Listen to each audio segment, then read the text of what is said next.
সোনার চর অনেক বেশি ভালো লেগেছে, আমরা অনেক এনজয় করেছি, যারা ছিল সবাই অনেক বেশি এনজয় করেছে। কেন সোনার চর দেখা? সোনার চর আসলে আমরা পার্সোনালি এসেছিলাম দেখতে, কারণ এটা ট্রেইলারটা অনেক বেশি ভালো লেগেছিল, আর এখানে যুদ্ধ রিলেটেড অনেক কিছু ছিল, সব কিছু মিলে অনেক অসাধারণ লেগেছে। জায়েদ খানের সোনার চর মুভিটা কেমন লেগেছে আপনার? আমার কাছে অনেক ভালো লেগেছে, কারণ লাস্টে একটা টুইস্ট ছিল, এটা আসলে ছবিটা না দেখলে বোঝা যাবে না। আর পরিচালক বলেছিল যে এখানে আমরা অন্যরকম একটা জায়েদ খানকে পাবো, আমরা সেটাই আসলে দেখতে পেয়েছি। কেমন দেখলেন সোনার চর মুভি? অনেক ভালো লাগছে। কার অভিনয় ভালো লাগলো? মৌসুমীর অভিনয়টা আর সেলিম ভাইয়ের।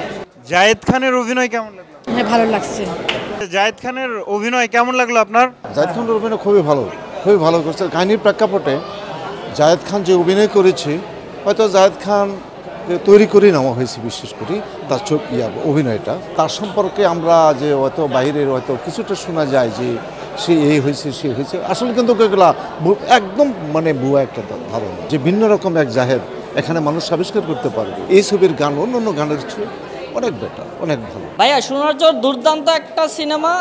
ধন্যবাদ দিতে যে প্রথমে পরিচালককে, যে জাহিদ খানকে নিয়ে উনি এত সুন্দর একটা গল্পে ওনাকে কাজ করাইছেন, বা উনি এত পরিশ্রম করে কাজ করছেন। অবশ্যই আমাদের সবার দর্শক যারা আছে, যারা আমরা বাংলা সিনেমা প্রিয়, তাদের নাম অনুসারে অন্য সিনেমা যেভাবে আমরা দেখি না, এই সিনেমাটা একবার হলেও দেখা উচিত।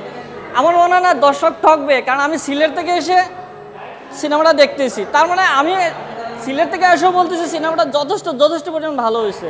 এই মুভিটাকে আপনি 10-এ কত দিবেন? আমি তো 10-এ 10 দিব, কারণ তার বিগত দিনের ছবিগুলো দেখেছি, যদি ওটার সাথে কম্পেয়ার করি তাহলে এই ছবিটা আমার কাছে বেশি ভালো লেগেছে। তার অভিনয় এবং এক্সপ্রেশন সবকিছু অনেক ভালো ছিল।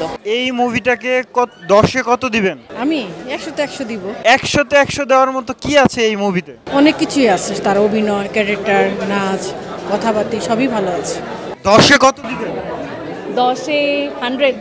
সোনার চরের ট্রেইলারটা আগে দেখা হয়েছিল, তো ট্রেইলারটা দেখে অনেক বেশি ভালো লেগেছে, অনেক মুগ্ধ করেছে দেখে, এর জন্য ওইটাই বেছে নিলাম দেখার জন্য। অনেকে তো বলে তার অভিনয় হয় না। হ্যাঁ, সেটা বলে, কিন্তু আজকেরটা না দেখলে তো মানুষ বুঝতে পারবে না, আজকেরটা দেখতে হবে, তাহলে নতুন জায়েদ খানকে মানুষ চিনতে পারবে।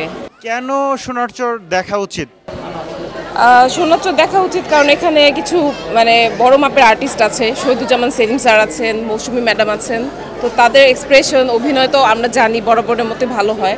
আর জায়েদ খানের অভিনয়টা তো আগে আমাদের একটা ধারণা ছিল যে তার অভিনয় নিয়ে একটা কন্ট্রোভার্সি ছিল, কিন্তু আজকে আমরা কিন্তু অন্যরকম একটা জিনিস দেখতে পেয়েছি তার অভিনয়।